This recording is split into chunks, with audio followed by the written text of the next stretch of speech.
All right, shalom, shalom. Peace, Israel. This is Brother Zaquan from Prophets in Babylon Camp down here in Tampa, Florida.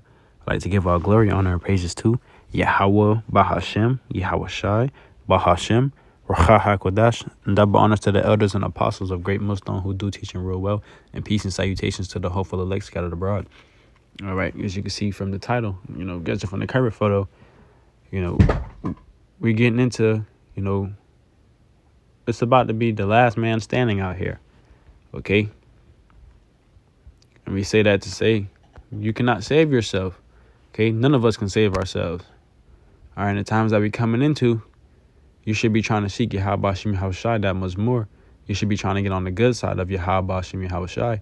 Because what? Okay, the Lord is going to be your way out. And in the times we're coming into, like even what Ezra said, we're going to hop into it. 2 Ezra 16 and 17, woe is me, woe is me. Who would deliver me in those days, right? Woe is me, woe is me. Who would deliver me in those days? It was talking about the last days, okay? Ezra was seeing the destruction and how bad it was getting, okay? He said, woe is me, woe is me. Who would deliver me in those days, right? And if the Lord was dealing with him, and he even said this, that should let you know that the times you're coming into, man, it's gonna be very detrimental, okay? All right. And the point of this lesson was to get into the beginning of sorrows, okay? The beginning of sorrows. One should be left to a city, but we'll get to that. It says, 2 Ezra 16 and 18, it says, the beginning of sorrows and great mournings, the beginning of famine and great death. Right. Now I was getting into it. Ezra said, who would deliver me in those days? And the days was talking about the beginning of sorrows and great mournings. Okay, the beginning of famine and great death. Right. And we haven't reached those times yet, man. Okay, but they're at the door. They're close. Great mourning. Now people are already mourning now, but it's about to be great mournings out here. A lot of people about to drop dead from that man. Millions and millions of people. So the beginning of famine and great death, right? Famine. All right, they've been warning of wheat shortages, food shortages for the longest. And now, if you're paying attention, it is what I believe, 4/21/23. All right, we're in April of 2023.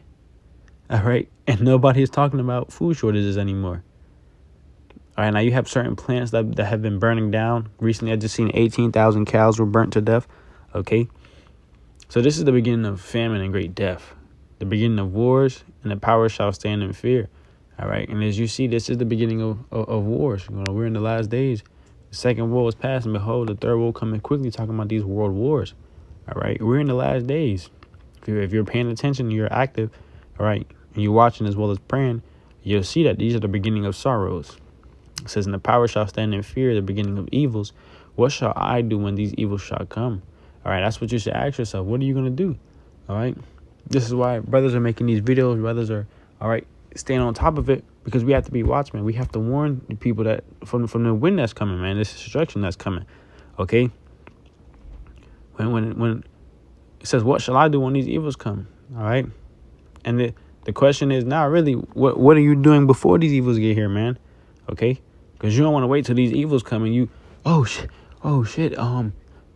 nuke's about to be flying. I need to see how shy. No. Okay. Be like the 5 wise and the 5 foolish virgins. Okay. Point is, I'm going to say with that, they all started at the same point. 5 were wise and 5 were foolish. 5 got to the job and the other 5 procrastinated. Okay. So now you should be seeking the Lord. You should be trying to figure out who your true power is. Jake must come back to the true power, man. Okay. It says, behold, famine and plague, tribulation and anguish are sent as scourges for amendment. Okay.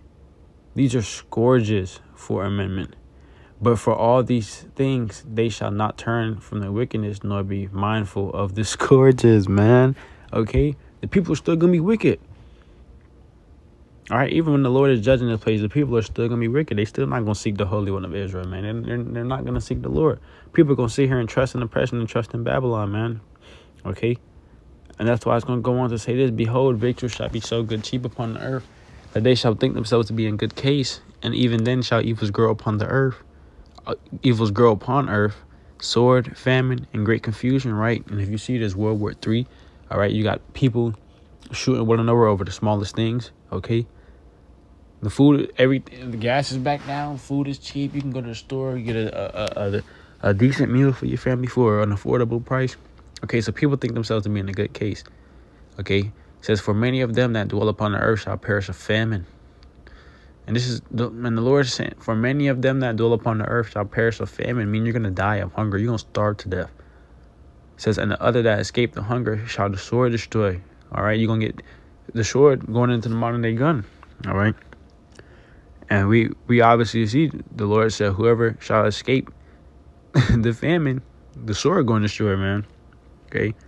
And it don't have to just be the gun, ultimately going into, this destruction, man. Okay.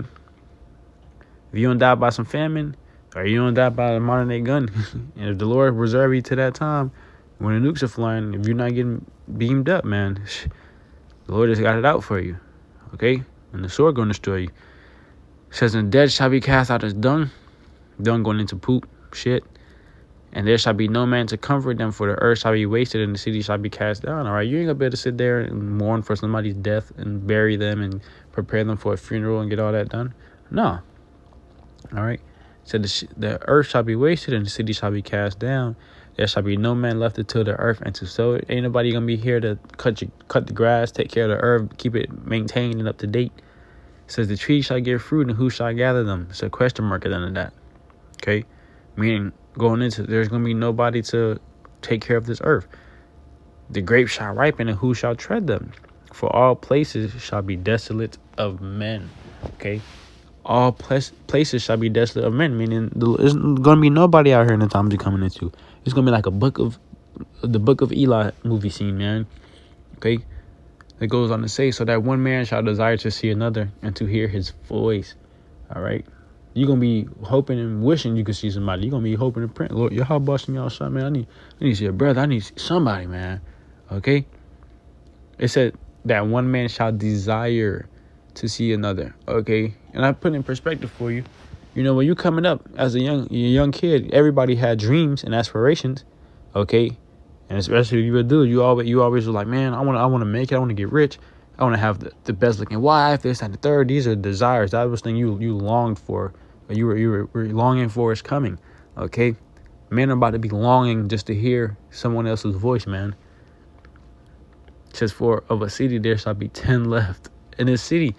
And I don't know if you brothers and sisters can tell me. We down here in Tampa, Florida, and it's millions of people. So millions compared to 10, there's an example sake. It says, in 2 of the field which shall hide themselves in the thick groves and in the clefts of the rock. Okay.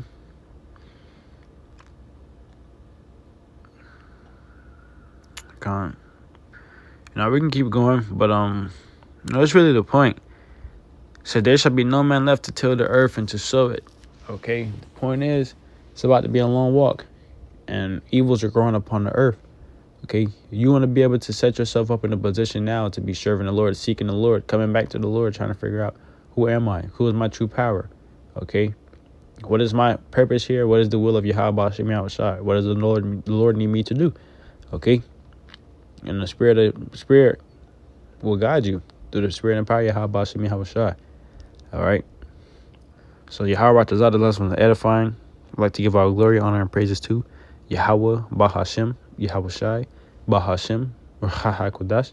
Double honors to the elders and apostles of the great millstone who teach you well, and peace and salutations to the hopeful that scattered abroad. Until next time, I do say Shalom and a Baba Ball soon.